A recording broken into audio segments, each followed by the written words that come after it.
Hello, everybody. My name is Asher, your host for the Revenue Journey podcast, where we interview and grab unique perspectives from amazing individuals doing technology sales within the APAC region.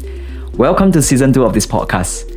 If you're already in technology sales today, I hope this podcast gives you more insights into the technology sales landscape in APAC. However, if you're not in technology sales today and you're considering making a leap into this exciting career, tuning into a podcast like this could really help you. Also, if you're looking for help to get into technology sales, I also offer consultation services for individuals looking to get into technology sales.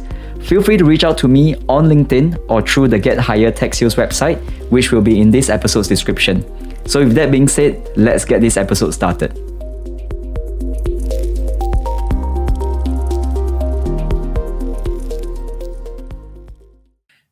All right, hello Rio. Welcome to the Revenue Journey podcast. Now, firstly, thank you so much for being a guest on this show. As always, tell us how you are feeling this morning, actually. Yeah, this morning is I feel really good. Thanks, Asher, for inviting me. But even better that you invite me for this podcast. Yes, of course, and I'm looking forward to a good episode.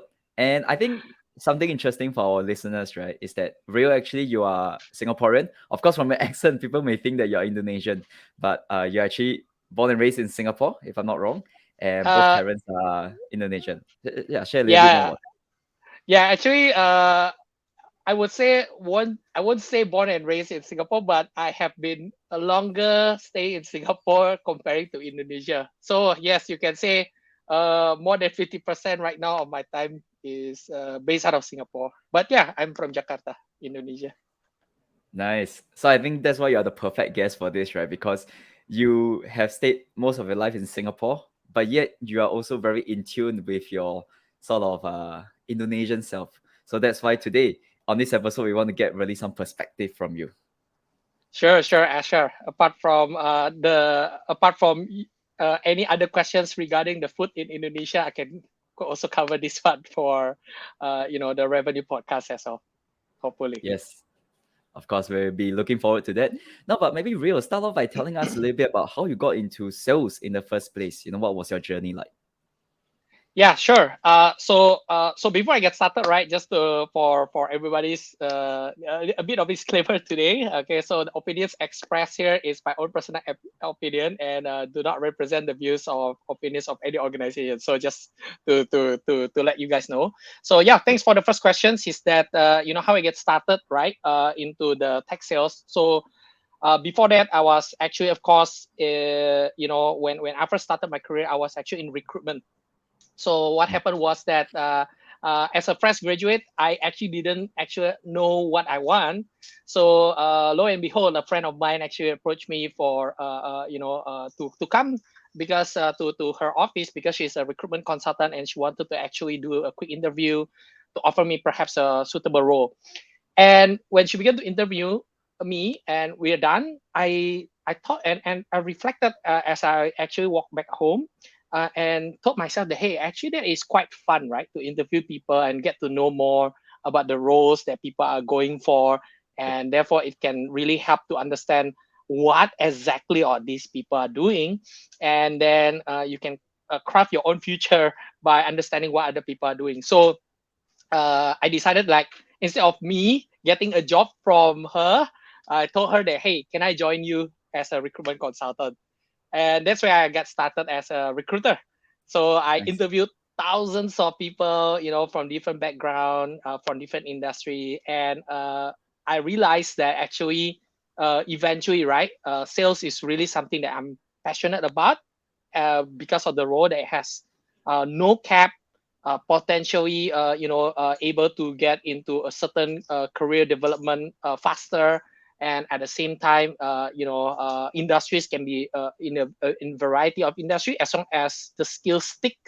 You still can have that transfer of knowledge. So that's how I ended up in tech sales, where in the first place, someone actually would like to open market for Indonesia for oil and gas job portal, and they sent me a message when I was in recruitment and decided to offer me that role.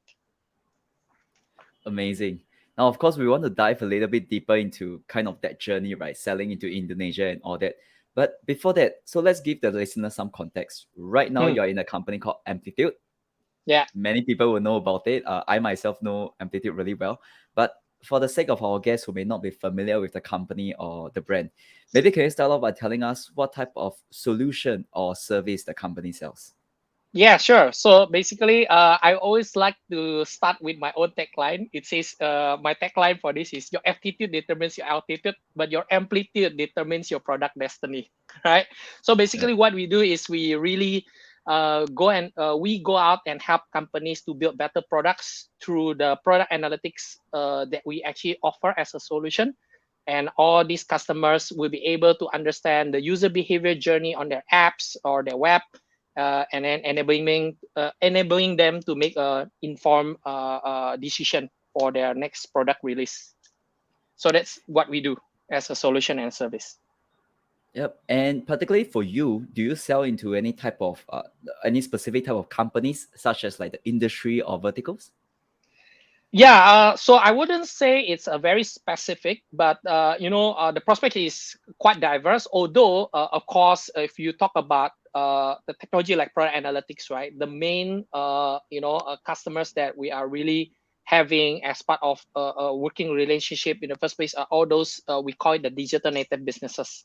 But we have seen actually in the past few years, right, that as the cloud businesses booming, so we also have that kind of like the wave of the startups, and also the enterprises or mid-market businesses that start having that digital transformation.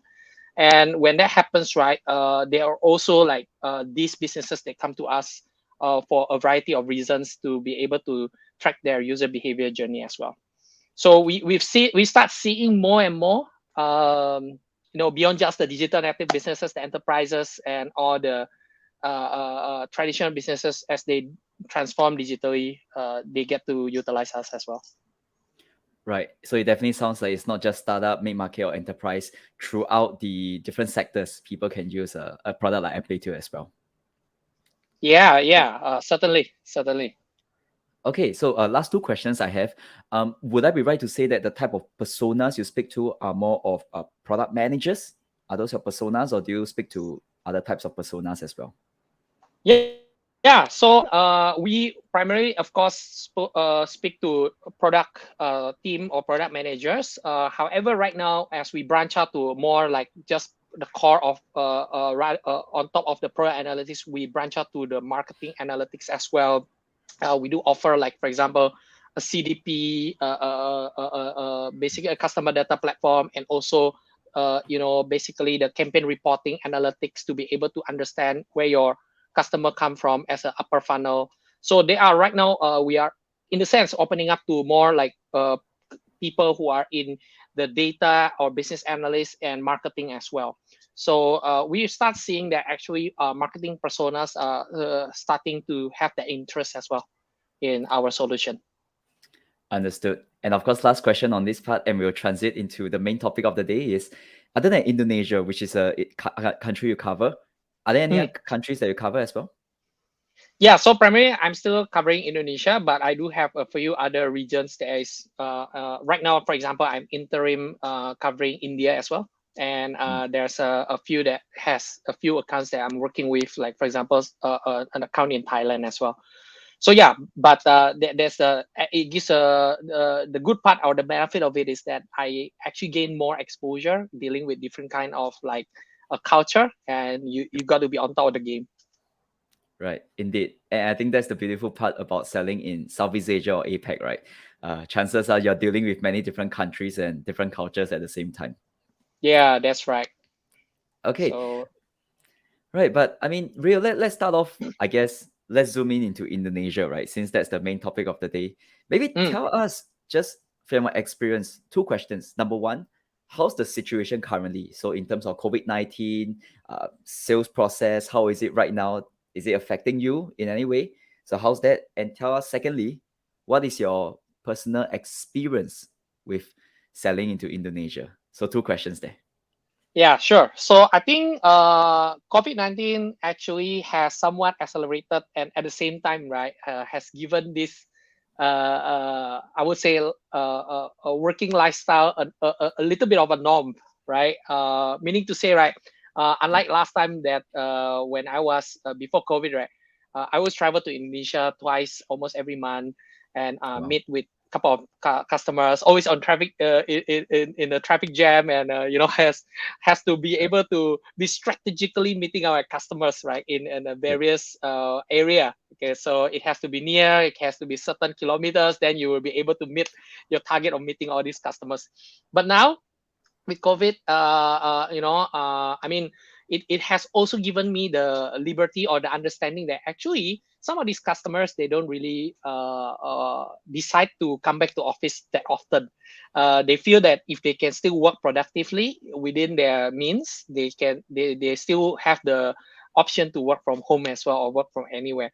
So we it's funny, right? The past few trips that I've been to, most of the customers that I also try to meet, you will see that they actually always have hybrid meetings, right? So Mm. where the main person in charge probably will go to the office, but the rest of the other teams will be online, and they will show it on the Zoom or whatever online platform that they can actually get into, and then we'll be speaking like the Zoom and also people in the room as well. So that Yep. really gives us like a perspective that I think right now we are able to do business in a way that it helps where we can get started in a more like maybe meeting face to face for more in a personal way, but then after that post of that meeting you can do it online as well. Yeah, so Interesting. so that is quite interesting. Mm. Oh, okay. So let's dive deeper into that. So you're saying that I mean people are definitely more open to this whole idea of virtual meeting, hybrid Mm. meeting. But I mean, of course, everybody always like to say, right? Indonesia, when you're trying to sell into Indonesia, relationship is very important. People nowadays still would say that, yeah, you got to meet them up. You got to get them up for coffee, meet them up physically. So you're saying as long as the first meetup is physical, the subsequent ones virtual, that's fine. Or is there like a formula to that or anything? So just share a little bit of Yeah. your experience. Yeah, sure. So good questions. I think the one part is quite interesting, right? There in this case, like there's really I mean uh the of course the best part for me is still that you still need to meet with the person face to face so that they feel comfortable with you and they don't feel that you are scamming them into buying Yep. some solution that they don't need, right? And it's a genuine selling, right? Because when they meet you, they hear the things that you talk about, they are able to get a gist of like, oh, okay, actually this person has a genuine reason why they want to reach out, etc. And then from then on, of course, again, like if they are willing to meet online, then they'll be fine. I mean, otherwise, I think again, like I said, like what you mentioned, there's no really a good formula like, oh, one plus one virtual plus one face meeting equals to close. No such Yeah. thing, right? You got to be able to see the temperature of your customer, right? What's the interest level? Do they after the certain things that you do as an action, do they resonate with you? Do they come back to you? Do they even reply you? And the way you communicate with the person is also very important, right? Right. Yep. So for all the Indonesians, most of the time they'll be on WhatsApp. So you got to be on WhatsApp as well with them as well for communication wise. Yep, definitely. And I mean let's start then from the beginning, right? So I think before the podcast recording, we were talking about how real your experience was mainly in regards to you being hired and you had to build up sort of that customer base in Indonesia. That was really where your Mm, experience is. So mm, maybe let's start off from the beginning. Let's say today you're given let's say today you join XYZ company. You're given mm. Indonesia as your prospect. How do you even start off? I guess you do your account mapping, territory planning, but how do you even start off reaching out to them? Do you rely on existing networks that you have, connections that you have, or it's really like your cold call, cold email, or LinkedIn? Or what do you how do you actually get started today?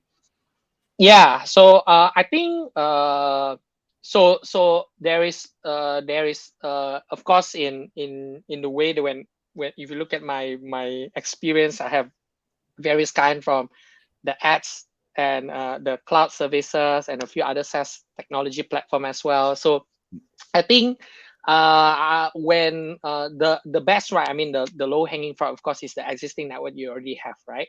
So I'm so like I always tell everybody, right? Like if you ask me one thing that I'm so grateful for is that right now, of course, on my LinkedIn I have about 30,000 followers, and therefore it's easier for me to Mm. network between like first, second, third, to get involved with the rest of the people as well. Or Yeah. but at the same time, right? The ability to be able to connect again with those people that I've been working, have working past working relationship with, and then after that, to be able to share with them about what I'm doing right now. So firstly, of course, existing networks. I think that's very important. And then of course the personas might be different, but you need to be able to bridge that connections, like what's in it for them, right? And of course, if you have a good established working that working relationship, then I think it's easier for you to be able to gain that relationship from your previous persona to the next one, right? So Mm. that's one of it. And secondly, of course, yeah, LinkedIn is one of my favorite tools. Of course, I've been using it and really connect with all the different personas. And trust me, I mean, in the past I was so conscious about like what should I say to this person when they reach out to them, and it was that there's this barrier of and fear of reaching out and they might reject me, etc. But the more you do it, right, the more you reach out, right, and really think about like how you can help them, right, and that mindset that you have. So it changed my perspective. So when you reach out, it's not just about like, hey, it's an opportunity of my Salesforce that I'm gonna create, right? Yeah. But it's really about helping out that person to be able to be maybe a better PMs, a better technology lead somewhere in their organization. So yeah, Nice. that's how it is. Nice. And of course, for our listeners who, if you're not following Rio, definitely, check him out on LinkedIn, connect with him, follow him. I remember Rio, sidetrack a little bit, but I remember when we first spoke, I think last year or early this year, you actually said that you had this goal of posting every single day for, I think, like a period of 1 year. So that Yeah, was yeah. really quite impressive. Oh yeah, thank you. And that's done here for now. But yeah, just gonna be still progressing. But like Nest daily, now he become Nest weekly or something like that. Same. My journey has gone into a little bit of that as well. Yeah, no, I mean that's fine. I mean, still you are posting a lot more than I would say majority of people on LinkedIn. But Thank you. I mean, so let's go into it. So you say connections is something that you go for LinkedIn. It seems like Mm. LinkedIn is something that is fairly adopted in Indonesia. Is that true or false?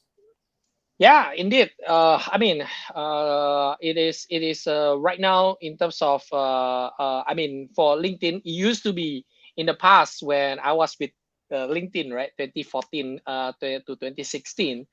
There was a time that we were really struggling because, of course, the way you can really make utilize LinkedIn and fully to be able to do a solution selling to your target persona, right, or ICP, ideal customer profile, is to be able on LinkedIn to have a lot more members, right? Because Mm. what's the point, right, if you can't have the membership?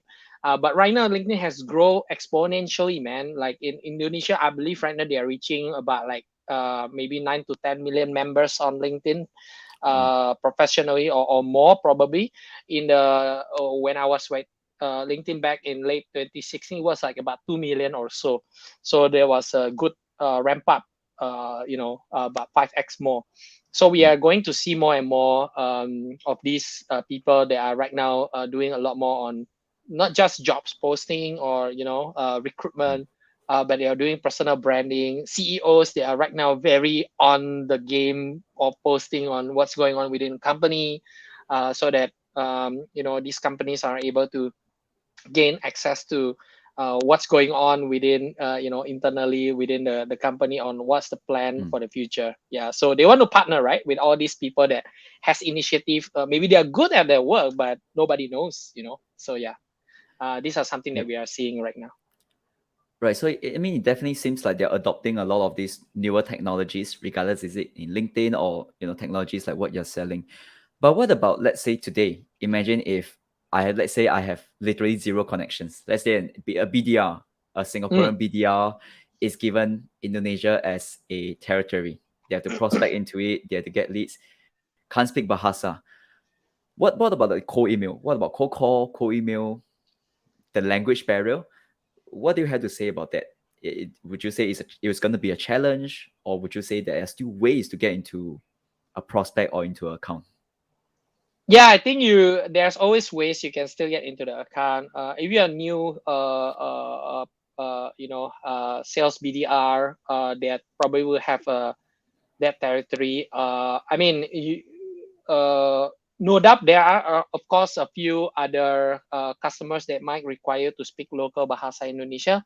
But I mean, if you're talking to digital native businesses, most of the time they will be able to speak English quite fluently and are able to do some interpretation to them in a very like a slower pace, etc. when conversing with them. So yeah, there shouldn't be any barriers. I mean, I've seen someone who don't in the past when I was with LinkedIn, people who don't speak Bahasa at all, but they are selling to financial services, and man, it's one of the top deals that they brought in, right, into the for the solution as well. So so it I mean, it does help, but the kind of, if you really can't speak, right, go and focus on those digital native businesses or companies that they are very much well versed in English and stuff like that. So how do you know? Very simple. Follow them on LinkedIn. Go and follow the company profile. You go and check it out. Some of the posts, most of the time, if they speak in English, right, then majority of the employees probably will be speaking English as well, at least. Okay. So you're saying literally cold call, cold email still works. Of course, it's just about being more strategic in terms of who you target and who you go for. Yeah, and I would encourage, if you are starting into the territory, right, at least take interest into the culture as well. And if you really want, right, like yourself, Asher, you mentioned a little bit about like learning Bahasa, right? So yeah, Yep. go and learn Bahasa. You don't have to know everything, but impress the people that you'll be talking, right? Like selamat pagi, terima kasih, all this. It's a small gesture, but they get to really appreciate that. Oh, at least you go and say some of my words, and really it appeals to them. Like you take interest into the culture. Yeah. Yeah, I know we were speaking about this part, and I like to joke with my friends saying that you just need to take basic bahasa. And now every time I know that I'm meeting someone Indonesian who is in Indonesia, I always have that same few lines. I'll say it in Indonesia, but I'll say Yeah. something along the lines of, hey, good morning, good afternoon, depending on the time, right? I say, oh, I speak a little bit of Bahasa Indonesia because I went to school to learn. So it just helps to build that little bit of rapport at the very beginning. But of course, the rest of the conversation have to be in English. Yeah, absolutely, right. Like you, that really give a glimpse of like, not only you are here for business, but you have taken interest into the things that we are doing, starting from the language. Language is the I mean, communication, right? Is one of the key to it. Yeah. Indeed. I clearly agree with that. But let's continue to dive deeper into what we call then localization. I think many people who's trying to sell into Indonesia, that would be the question, right? Like, how important is localization? So we start off from the people level. For example, when you sell Amplitude in, I've personally had experiences with Indonesian clients where they ask, "Hey, do you have anyone in support that can speak Indonesian, but Yeah. Bahasa Indonesia?" Let's start from that, right? Is support important? Is the product language important to be in the local language? Okay, so I would say that this will, I mean, depends on some of the customer that you'll be speaking with.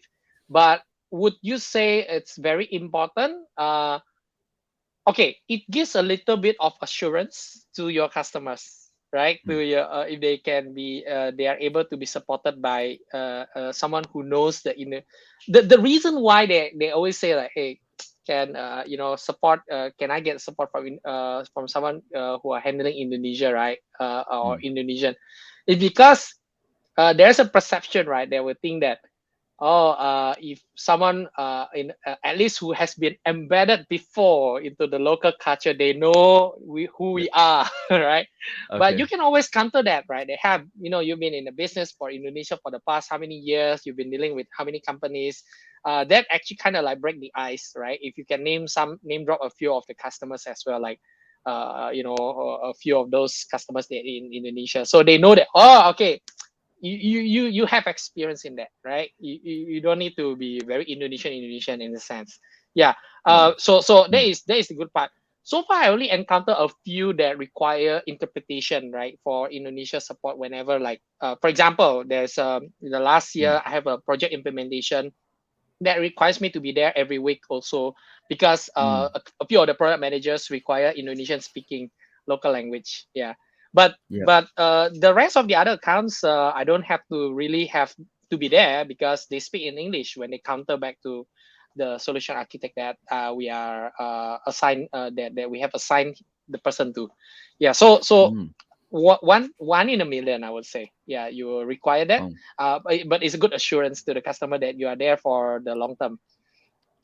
Right. So there will still be cases where, let's just say you have to put in a little bit more effort, like you said, to be there for the implementation. Although technically that's not your job, but you need to be there still. Yeah, just to make sure that, hey, not that I'm gonna sell to you, then I'm gonna say bye bye, but I'm gonna like stick with you, right? Every week, making sure that you got the gist of what my technical PIC is talking about. Interesting, interesting. And in that case, I think it would be interesting, right, to talk about what about partners? For example, Mm, would it help if we have resellers mm. who speaks Indonesia, or let's say implementation partners who speaks Bahasa Indonesia? Uh, would that actually help to reduce that mm, the need for you to be there, and will it also help to bridge the trust gap as well? Yes, yes. I think absolutely. Yeah, that will really help for partners and technical implementation as well. But again, we like all other partners, right? In this part of the region, they of course have a priority. Tech platform that they are selling into, and if most of the time, of course, these are tech partner that has more complicated solution, so they will be able Mm, to come in to help. But yep. if some of these solutions are quite easily manageable, they might there's no need for a implementation partner yet or whatever that you require. So I think it really depends on the platform that you're selling to. I mean the platform that you are selling for. Like are are these solutions quite complex in nature, and it requires a lot of like uh, TLC to the customers, tender loving care, and make sure that you stick with the person, right, or the customers for quite a certain period of time. And that's where you really need partners, technology partners that that they can help with that. So yeah, I think it really depends. Like in different cases, they will require different kind of like whether you need a partner or not. I give an example. An example, Mm, for example, when I was with LinkedIn, we don't need a partner because it's yep. quite straightforward, right? The solution is talent solution. Basically, you sell to HR, they utilize the platform, then they are able to create employee branding, post job, and Yep. sell the emails. Right? Do Mm, you need a partner for that? I don't think so, right? Because you just need to be able to be educated, enabled, and that's good. But when we yep. come to, for example, cloud like AWS, right, Amazon Web Services, you Mm, need a partner, of course, because some of these it could be a very legacy customers that moving out of on-premises server and they are moving to cloud, right, to save mm. costs or whatever reason. So if they are previously has been served locally, and it's been on-premises all this while, when moving to cloud, you need to be able to get a partner to enable them. Understood. Understood. No, thanks for sharing it. I think that gives our listeners a little bit more context in terms of kind of like this localization piece. Mm, But I would say, from your experience, I mean, of course, Indonesia is so big, right? You have mm, your really top companies like Tokopedia, Gojek, the enterprise. You have the mid market who is growing fast, probably your digital natives, and you mm. have like your startups. Yeah. What would you say are kind of the main differences between all three? Like, would you take a different approach based on it? Like, is there anything that is specific to Indonesia when dealing with this kind of three different types of clients? Yeah, sure. So I think if you're talking about like the, all those unicorns or top tier enterprises, right? The way you can't just spread your wings once and that's it, right? You have to go deep. So Mm, there could be different departments, different kind of like people that you'll be talking to, and you have to be able to go into that different line of businesses and build a relationship with them. So um, unlike the SME mid market, perhaps you don't really have to go to that super long hierarchy or different line of businesses because maybe they just got started, or perhaps they are quite lean in terms of their whole of total product and engineering team or whatever persona that you're talking to. So you can go straight to if there's of course the head or the CEO, you know them, you can build relationship directly and you can straight away mm, pitch to them as well. So it can be accelerated that way, and they are the one that are going to make the decision that way.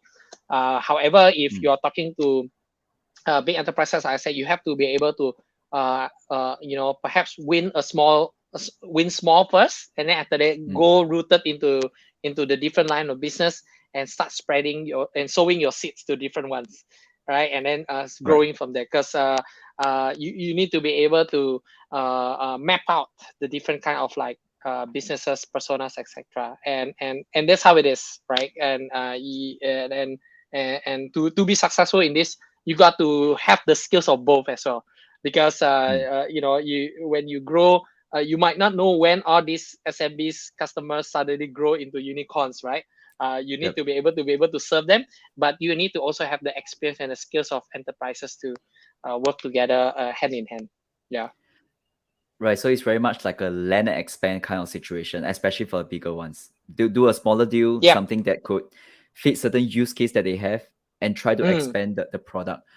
And would you say, let's imagine today you land that small use case. Okay, you landed some small deal there. Quick question is, how do you expand from there? Do you then say, hey, can I treat you a coffee? Do we have a webinar? Do you invite them to webinars? Do you do some kind of event for them just to get to the, let's say, the bigger team member who holds a bigger budget for something bigger? How do you go about that? Yes, exactly what you say, Asher. So we do all those. So we ensure we have a like a dedicated webinar, a focus group or workshop. Like in Amplitude, we have this thing called North Star Metrics Workshop, okay, or Mm, North Star Workshop. So basically, it's the customer will go through nothing to do with Amplitude too much, but it's very much to have a thinking of, are you guys really measuring the right metrics in your industries, and is this mm, a clear cut metrics that you should go for or not, and stuff like that. So that workshop will have a certain brainstorming, understanding of what's going on, and eventually it came to a category that will be very heavy in terms of the metrics that matters. Yeah, so mm, so all this you need to do, making sure that the customer are well taken care of, not just about the present use cases, but what if the future use cases? You can get it right. Like I mean, mm, that's why sometimes I'm very grateful for the global presence, right? Because now you can learn from other region, in US, in EMEA, and then after that capturing from all the different kind of values, you can bring it mm, over in ASEAN as well, and share with the insights of how we can help them in the industry use cases where we have already have mm. success in other regions.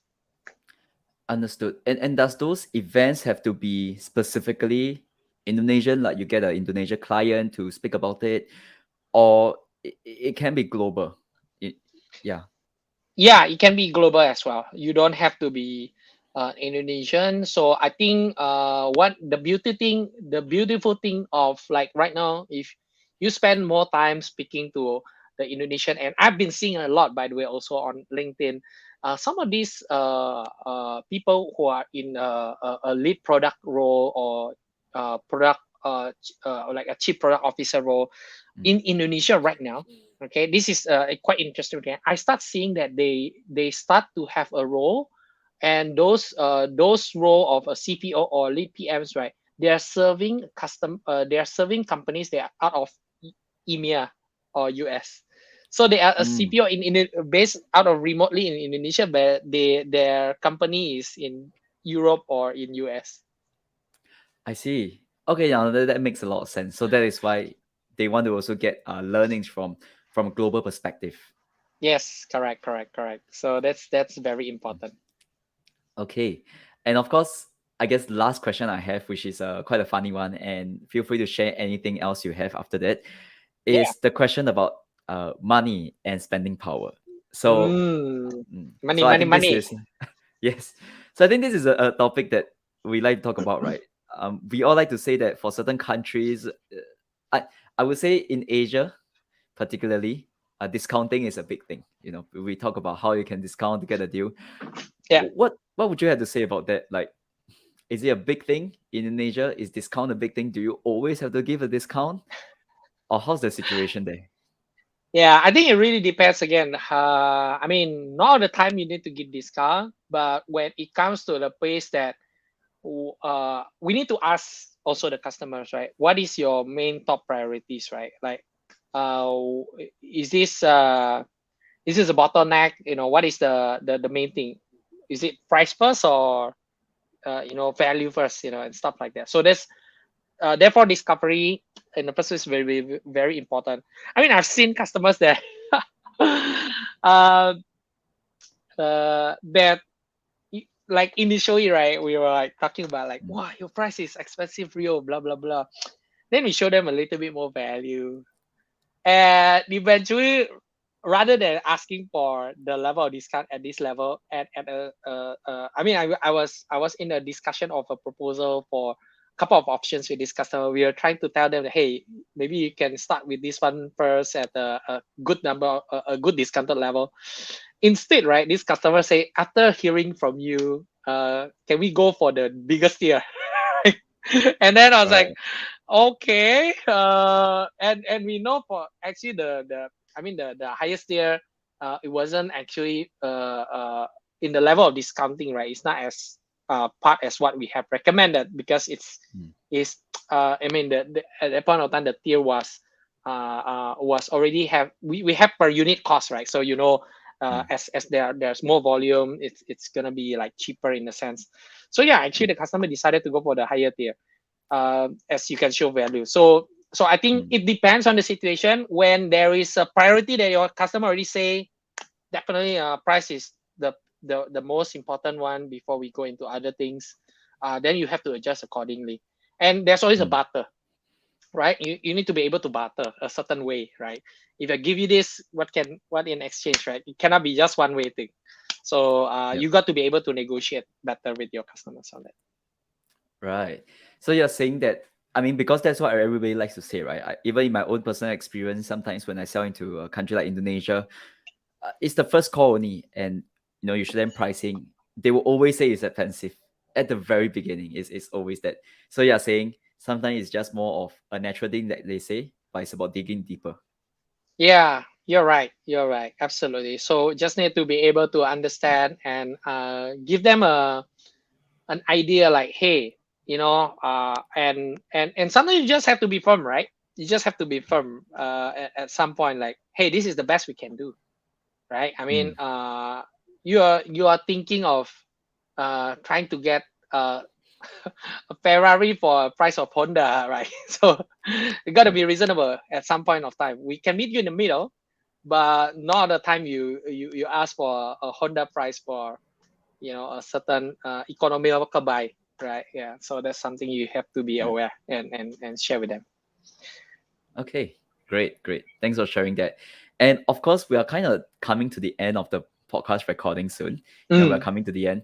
But I mean, we'd love for you to give one last message. What is one last message you want to leave with our listeners regarding Indonesia as a country, as a market?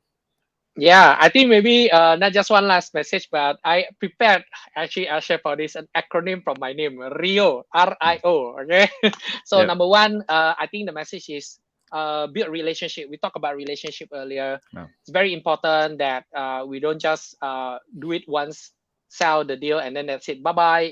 And we are not doing anything to enabling them and to be able to give them something out of it, right? And to always build that long lasting relationship is very important. So with that, it also come to my second point, right? You need to be able to initiate. I for initiate means Yep. that after you build a relationship, not just you are not just going to be like, oh, sit down there and wait for customer to ask you first, but you initiate something, right? Is there any new product release? Is there any beta features that maybe your customer can try? Is there any use cases that maybe you can share with your customer? Are there any events that may be very important for them to be able to have a look at? Initiate that and spark that conversation again, and be interested, right, in Yep. asking your customers something that maybe of value. And then of course the last, after you build relationship, you initiate, then O is to outgive them in the value, right? They pay, let's say, 100K, right? Give them a 200K value of things that you can do, support, things that you can is in your control, right? And connect them with a certain colleagues in perhaps global or customers that will be able to benefit them, right? And to accelerate that growth. Yeah, so something of this context is so important. So R, build relationship. I, initiate. O, outgive them of their value that you already sell them, right? So that is Yep. how you really gonna do that for your customer and be customer obsessed about it. Amazing. Amazing. Probably customer obsessed is something you learn during your time in AWS, I assume. Yeah, yeah, indeed, yeah. So that's how it is. Okay. Last two questions I have is number one, what do you love about your job at this moment? Uh, yeah, I think what I love is about the flexibility, and at the same time, it challenges me to think out of the box, whether it's competition, whether it's working with different regions, like I mentioned earlier, or different ICP. Earlier I mentioned that we also can branch out to marketing. So I love actually the challenges to think beyond your current comfort zone or understanding of who you sell to usually, but you can actually think about different persona and how you can actually leverage different solution that you have to be in line with what they have interest for. Yeah, so I think that is something that I love about my job. I woke up every day trying to understand if I share this with my customer, could that be of value or not? If I actually tell them about this, would this help them to be able to basically make a better informed decision, and something like that.